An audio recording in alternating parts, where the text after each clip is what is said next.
Good morning to all. Let's start our video.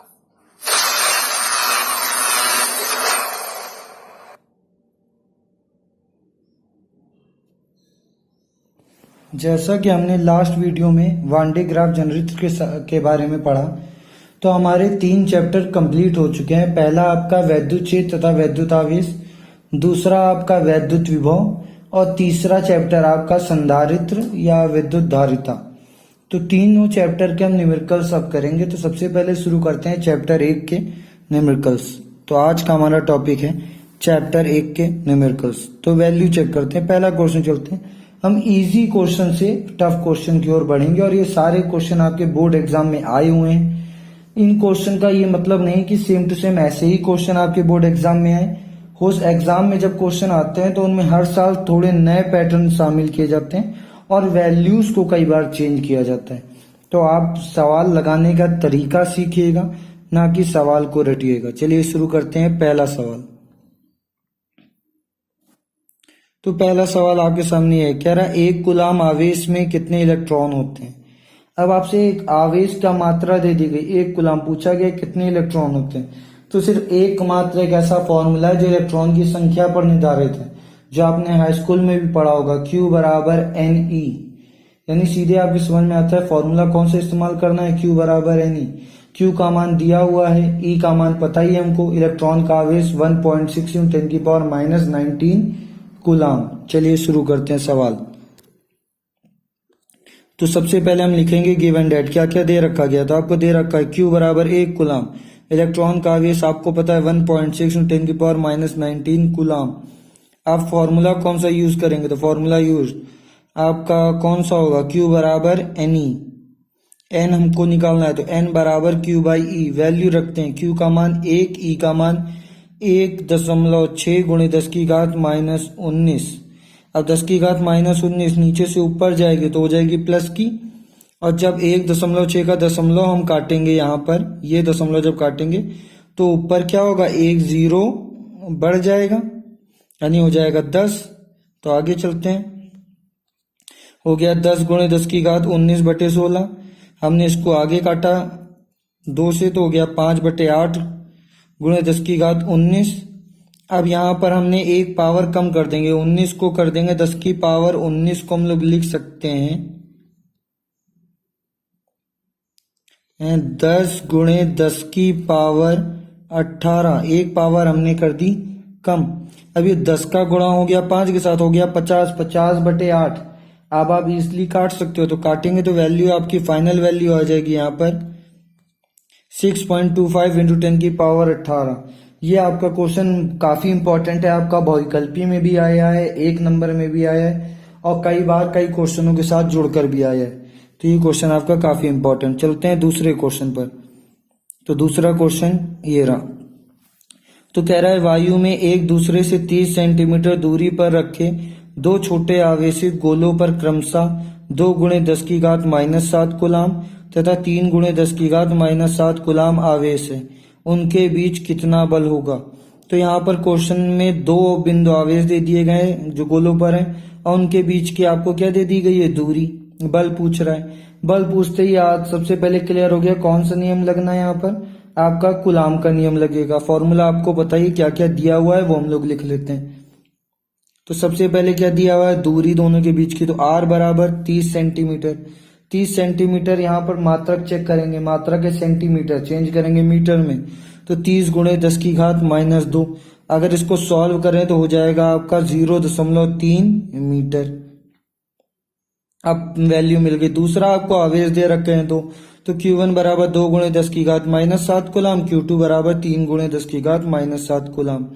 Formula कौन सा इस्तेमाल होगा, कूलाम का नियम, F बराबर 1/4πε0 Q1 Q2/R²। सबकी वैल्यू रख दी।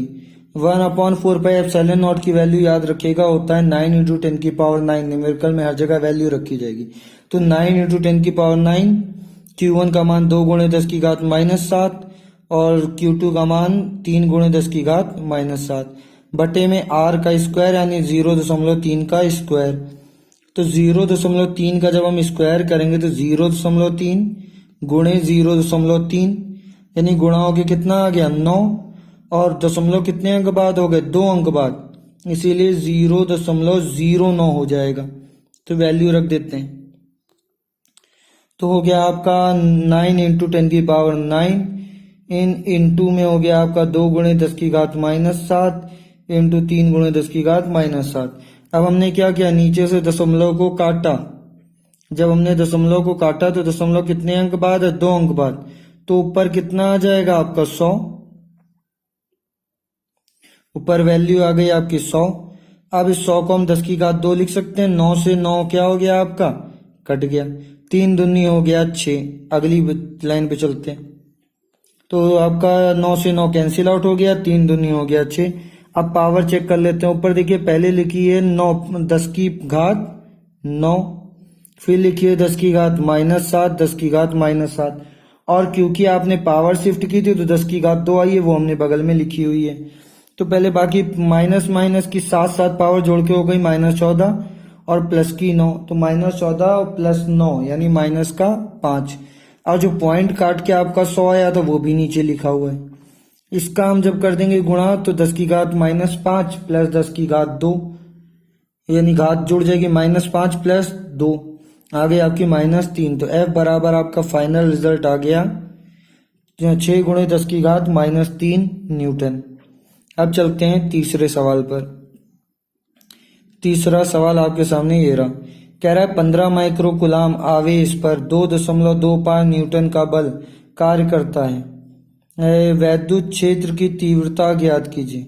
आपसे 15 माइक्रो कूलाम, माइक्रो यहाँ पे क्या है प्रीफिक्स, और कूलाम आपका क्या है, कूलाम यहाँ पर आपका जो है मात्रक है आवेश का, और 2.5 न्यूटन ये आपका बल है, कार्य कर रहा है वैद्युत क्षेत्र। तो ऐसा फॉर्मूला देखते हैं जो फॉर्मूला आपका आवेश, बल तथा वैद्युत क्षेत्र को जोड़े। तो एक ही फॉर्मूला आपके सामने आता है, वो है आपका E बराबर F/Q। तो आपका फॉर्मूला जो इस्तेमाल होगा वो इस्तेमाल होगा E बराबर F/Q, पहली चीज। दूसरा, जो वैल्यू दी गई है वो हम लोग लिख लेते हैं। तो पहली वैल्यू आपको जो दे रखी गई है वो दे रखी गई है 15 माइक्रो कूलाम आवेश, यानी Q बराबर 15 माइक्रो कूलाम होगा। यहाँ पर F गलती से लिख गया है, इसको आप C कर लीजिएगा। ये फैरेड नहीं है, आपका आवेश दे रखा गया है कूलाम, तो इस F की जगह पर C कर लीजिएगा। चलिए आगे देखते हैं। दूसरी चीज आपकी दे रखा, यहाँ पर कहा गया है कि 2.25 न्यूटन बल यानी F बराबर, या इसको माइक्रो को पहले सॉल्व कर लेते हैं। तो 15 गुणे 10 की घात -6 हो गया कूलाम। ये फिर से यहाँ पर सही कर लीजिएगा, ये कूलाम होगा ना कि फैरेड। फिर आगे चलते हैं तो इसमें बल का मान देखते हैं। तो बल की वैल्यू रख दी गई F बराबर 2.25, फॉर्मूला यूज्ड E बराबर F/Q। तो F का मान कितना 2.25 न्यूटन और Q का मान 15 गुणे 10 की घात -6। 15 से वैल्यू को आप डायरेक्ट काट देंगे तो आपका यहाँ से 15 हम जाएगा ये, तो यानी 0.15। तो E बराबर 0.15 गुणे 10 की घात 6। पॉइंट कर दिया गया शिफ्ट, तो आपकी वैल्यू E बराबर हो गया 1.5 इंटू 10 की पावर 5 न्यूटन प्रति कूलाम। मात्रक को यहाँ पर सही कर लीजिएगा, ये C कर लीजिएगा। चलिए चलते हैं अगले सवाल पर। तो अगला सवाल आपके सामने ये है, कह रहा एक इलेक्ट्रॉन तथा एक प्रोटॉन के बीच की दूरी 0.53 एंगस्ट्रॉन्ग है। एंगस्ट्रॉन्ग आपने पढ़ा होगा, आपकी दूरी का मात्रक होता है जिसका मान होता है 10 की घात -10 मीटर। अब इसमें कह रहा है कि इस निकाय का वैद्युत द्विध्रुव आघूर्ण ज्ञात कीजिए। तो सबसे पहले एक इलेक्ट्रॉन एक प्रोटॉन, इलेक्ट्रॉन पे निगेटिव आवेश कितना 1.6 × 10 की पावर -19, प्रोटॉन पर पॉजिटिव आवेश कितना 1.6 × 10 की पावर -19। तो इन्होंने क्या बना दिया, एक वैद्युत द्विध्रुव। अब वैद्युत द्विध्रुव के बीच की दूरी को हम कितना मानते थे 2L, तो यहाँ की बीच की दूरी जो होगी 2L होगी, ये याद रखिएगा। कई बच्चे इस सवाल में यही गलती करते हैं, वो बीच की दूरी को मान लेते हैं L और फॉर्मूले में वैल्यू रखते हैं तो फॉर्मूला हो जाता है गलत। तो चलिए पहले वैल्यू लिख लेते हैं क्या क्या दिया हुआ है। तो गिवन डेट 2L बराबर 0.53 एंगस्ट्रॉन्ग। तो यहाँ से 2L की वैल्यू दे रखी है, एंगस्ट्रॉन्ग की वैल्यू रख देते हैं। तो 0.53 गुणे 10 की घात -10 मीटर। हो गई आपकी वैल्यू। दूसरा आपको दे रखा गया है एक इलेक्ट्रॉन एक प्रोटॉन यानी आवेश लिख लेते तो Q बराबर इलेक्ट्रॉन का आवेश आपको मान लिया गया कितना होता है इलेक्ट्रॉन का आवेश, सीधे सीधे 1.0 10⁻⁻⁹ डायरेक्ट रख देंगे, लिखा नहीं है यहाँ पर। तो फॉर्मूला वैद्युत द्विध्रुव आघूर्ण का फॉर्मूला P बराबर 2QL। तो इस फॉर्मूले को चेंज कर लेते हैं, थोड़ा Q आगे भेज दिया गया तो Q इंटू 2L, 2L का मान दे रखा है, Q हमको पता ही है 1.0 10⁻⁻⁹ इंटू 2L का मान सीधे रख दिया गया, दोनों वैल्यूज की कर दिया गया गुणा। जब गुणा कर दिया गया तो रिजल्ट आ गया आपका 0.848 गुणे 10 की घात देखिए -19 और -10, यहाँ पर घात है -19 -10 दोनों माइनस में साथ में जुड़ गई -29 हो गई।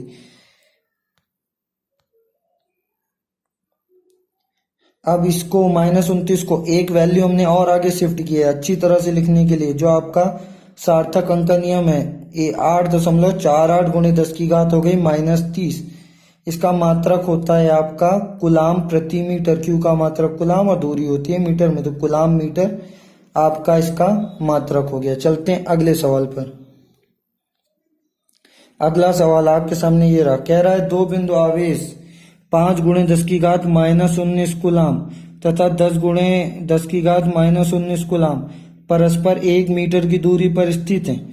इन दोनों आवेशों को जोड़ने वाली रेखा के किस बिंदु पर वैद्युत क्षेत्र शून्य होगा। ये आपका सवाल थोड़ा सा टफ लेवल का है, मतलब ये आपके समझना पड़ेगा, फिर भी आपका ये एग्जाम में 3 नंबर का ही आएगा, उससे ज्यादा का नहीं। तो सबसे पहले क्या क्या दिया हुआ है लिख लेते हैं। तो सबसे पहले सोल्यूशन गिवन डेट, पहले दो आवेश दे दिए गए हैं तो Q1 बराबर 5 गुणे 10 की घात -9 कुलाम, Q2 बराबर 10 गुणे 10 की घात -19 कुलाम।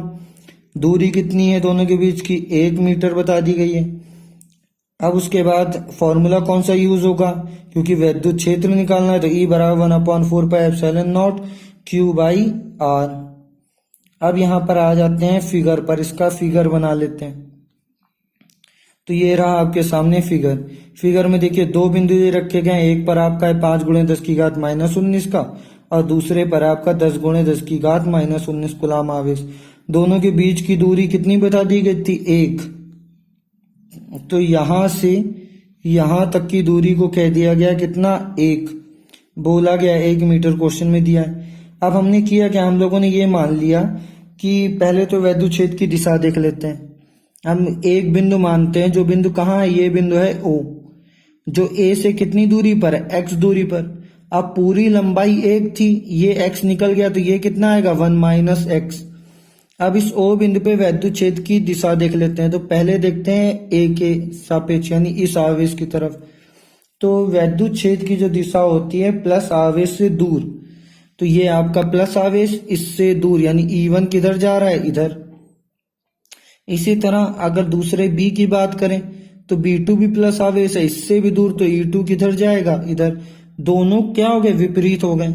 अब इन्होंने क्वेश्चन ने क्या कहा, क्वेश्चन ने कहा विद्युत क्षेत्र कितना, शून्य होगा। शून्य का मतलब दोनों बराबर हो और विपरीत हो, तभी तो घटके हो जाएंगे 0। तो यहां से हमको प्रश्नानुसार एक बात मिल गई कि दोनों बराबर है तथा विपरीत है, यानी E1 बराबर E2 मिल गया हमको। E1 बराबर E2 होना चाहिए प्रश्नानुसार। अब चलते हैं आगे सवाल पर। तो जो हमने माना उसको लिख लेते हैं कि माना Q1 आवेश से R दूरी पर वैद्युत क्षेत्र शून्य है। तो जब R दूरी पर शून्य है तो E1 बराबर Q1 आवेश के कारण वैद्युत क्षेत्र किस बिंदु पर, O बिंदु पर। तो E1 बराबर हो गया 1/4πε0 Q1/x²। इसी तरह Q2 आवेश के कारण वैद्युत क्षेत्र E2 बराबर, अब Q2 आवेश से दूरी कितनी थी, 1 - x। तो 1/4πε0 Q2/1 - x का होल स्क्वायर। अब प्रश्नानुसार दोनों क्या होने चाहिए, बराबर, E1 बराबर E2। दोनों की वैल्यूज रख दी, तो वैल्यू रख दी तो आप देखिए दोनों में 1/4πε0 दोनों से क्या हो जाएगा, कैंसिल। तो कर दिया गया कैंसिल। जो बच्चा आप कैंसिल करने के बाद जो वैल्यू बची वो हमने लिख ली। तो वैल्यू Q1 की वैल्यू रख दी 5 गुणे 10 की घात -19, Q2 की वैल्यू रख दी 10 गुणे 10 की घात -19 बटे में x² बटे में 1 - x²। 10 की घात -19 और 10 की घात -19 कट गया, 5 से काटा गया तो 5 दूनी 10, ये आपका 5 दूनी 10 कट गया। जो वैल्यू बची उसको हमने लिख लिया। तो यहाँ आपकी वैल्यू बची 1/x² बराबर 2/1 माइनस एक्स स्क्वायर, त्रिया गुणा कर दिया तो 1 माइनस एक्स का होल स्क्वायर बराबर 2x²। हमने यहाँ पे क्या कर दिया, दोनों का वर्गमूल ले लिया, दोनों साइड का वर्गमूल लिया तो 1 माइनस एक्स बराबर 2 का हो गया रूट, तो √2x हो गया। अब ये x इस पार किस में है, माइनस में, उस पार जाएगा हो जाएगा प्लस में, इस x को उस पार भेजा तो √2x प्लस x बराबर हो गया 1, दोनों में x मिल गया, कॉमन ले लिया, बचा √2 प्लस 1 बराबर 1, x बराबर हो गया 1/√2 प्लस 1। √2 की वैल्यू आपको पता होगी कितनी होती है, 1.414 वैल्यू रख दी गई। तो x बराबर 1/1.414 प्लस 1, एक जोड़ दिया गया तो 1/2, ये जुड़ गया दोनों तो 2.414 हो गई वैल्यू, कर दिया गया डिवाइड तो वैल्यू आ गई x का मान 0.41 मीटर। यानी आपका Q1 आवेश से कितनी दूरी पर, अर्थात यहाँ पर आपका Q1 होगा, Q1 कूलाम आवेश या वैल्यू हो आपको लिखनी होगी 5 × 10 की घात -19 वाले आवेश से 0.41 मीटर की दूरी पर वैद्युत क्षेत्र शून्य होगा। यहाँ पर लिख लीजिएगा Q1, यहाँ पर वैल्यू डाल दीजिएगा इस जगह पर 5 × 10 की घात -19 कूलाम आवेश से। हमने इधर से x माना था तो वहीं से बात चल रही है। चलिए चलते हैं अगले क्वेश्चन पर। ये क्वेश्चन आपका लास्ट क्वेश्चन होगा आज का। तो अगला क्वेश्चन आपके सामने आपका कह रहा है कि +3.2 × 10 की घात -19 कूलाम हम तथा -3.2 × 10 की घात -19 कूलाम के दो बिंदु आवेश एक दूसरे से 2.4 × 10 की घात -10 मीटर की दूरी पर रखें। यदि द्विध्रुव 4 × 10 की घात -4 × 10 की घात 5 वोल्ट प्रति मीटर तीव्रता के संगामी विद्युत क्षेत्र में स्थित है तो ज्ञात कीजिए। 3 चीजें ज्ञात करनी है, वैद्युत द्विध्रुव आघूर्ण, फिर द्विध्रुव की साम्य अवस्था से 180 घुमाने पे काम, फिर आपका साम्य अवस्था से द्विध्रुव की स्थितिज ऊर्जा। तो सबसे पहले क्वेश्चन पढ़ते ही पता चल गया, दो बिंदु आवेश हैं, दोनों एक प्लस एक माइनस, यानी क्या बना रहे हैं, वैद्युत द्विध्रुव बना रहे हैं। बीच की दूरी r बराबर, यानी सबसे पहले गिवन डेट क्या क्या दे रखा, आवेश कोई भी एक आवेश इस्तेमाल कर सकते हो तो पॉजिटिव वाला ले लिया 3.2 × 10 की घात -19 कूलाम। एक दूसरे से कितनी दूरी पर है तो बीच की दूरी यानी 2l बराबर Q2 लिख लिया, 2l बराबर हमको मिल गया 2.4 × 10 की घात -10 मीटर। फिर आपको कह रहा है यहाँ पर वैद्युत यदि द्विध्रुव पर वोल्ट प्रति मीटर तीव्रता के विद्युत क्षेत्र यानी विद्युत क्षेत्र E बराबर मिल गया 4 × 10 की घात 5, इतनी वैल्यू पता चल गई हमको। अब पहली चीज जो निकालनी है वैद्युत द्विध्रुव आघूर्ण, तो विद्युत द्विध्रुव आघूर्ण का फॉर्मूला कौन सा होता है, P बराबर 2QL। तो Q का मान हमको पता ही है और 2L हमको पता है, दोनों वैल्यूज रख दी गई, गुणा कर दिया गया, आपका रिजल्ट आ गया। बहुत सिंपल सी पहला था। दूसरा कह रहा है द्विध्रुव को साम्य अवस्था से 180 अंश घुमाने में आवश्यक कार्य, तो विद्युत द्विध्रुव को घुमाने में किया गया कार्य का फॉर्मूला याद है किसी को, फॉर्मूला होता था W बराबर PE ब्रैकेट में 1 - cos थीटा। तो फॉर्मूला लिख लिया, द्विध्रुव की साम्य अवस्था से 180 अंश घुमाने में किया गया कार्य। दूसरा जो आपका टॉपिक है तो इसकी वैल्यू लिख ली गई, तो W बराबर फॉर्मूला जो है आपका PE 1 - cos थीटा, सबकी वैल्यू रखते हैं। तो P का मान अभी हम लोग निकाला 7.68 × 10 की घात -19, 29 गुणे E का मान आपको विद्युत क्षेत्र पता ही है 4 × 10 की घात 5 गुणे 1 - cos कितना घुमाया गया 180, तो cos 180, cos 180 का मान कितना होता है माइनस का 1, तो माइनस माइनस हो जाएगा प्लस हो जाएगा, ये 1 और 1 हो जाएगा 2, साथ में 4 से गुणा भी कर दिया तो आपका हो गया 3.72 गुणे 10 की घात -24। ये देखिए माइनस की घात कितनी है 29 और माइनस प्लस का 5, तो दोनों आपस में जुड़ के वैल्यू कितनी आ गई, माइनस की 24 गुणे यहाँ पर वैल्यू रखी गई जब आपका 1 माइनस और -1 रखा गया तो माइनस माइनस प्लस यानी 1 + 1 बराबर हो गया 2। तो इतने टर्म की वैल्यू आ गई 2 जो आपकी ये लिखी है। तो अब कर दिया गया गुणा, गुणा कर दिया गया तो आपकी रिजल्ट आ गया 61.44 × 10⁻² -24 जूल। यह आपका हो गया आंसर। तीसरा स्थितिज ऊर्जा जो पूछ रहा है, साम्य अवस्था से द्विध्रुव की स्थितिज ऊर्जा। तो स्थितिज ऊर्जा का फॉर्मूला होता है आपका U बराबर -PE cos थीटा। याद रखिएगा दोनों फॉर्मूला आपके लिए इंपॉर्टेंट है। तो स्थितिज ऊर्जा का फॉर्मूला हो गया। अब साम्य अवस्था में स्थितिज ऊर्जा के लिए थीटा का मान होता है 0, तो मान रख दिया गया 0। तो U बराबर हो गया आपका cos 0 का मान होता है 1, तो U बराबर -PE।